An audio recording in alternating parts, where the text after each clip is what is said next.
नमस्कार मित्रांनो, स्टार प्रवाह वाहिनीच्या एड लागलं प्रेमाचं या मालिकेबाबत एक वाईट बातमी समोर आली आहे। तर चला जाणून घेऊया काय आहे सविस्तर माहिती। कारण या मालिकेचा विशाल निकम लवकरच लग्नबंधनात अडकणार आहे। नुकताच विशाल निकम आणि अक्षय हिंदळकर हिच्या मेहंदीचा सोहळा पार पडला आहे। 2 दिवसापूर्वी विशाल आणि अक्षया कुलदैवत जोडीचे दर्शन घेताना दिसले आहेत।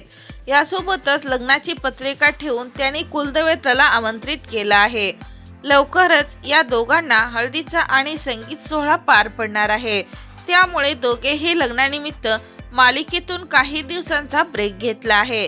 मेहंदी सोहळ्यात बिग बॉस मधील विशालची मैत्रीण, त्यामुळे विशालच्या लग्नात बिग बॉसचे स्पर्धक उपस्थिती लावतील असे म्हटले जात होते।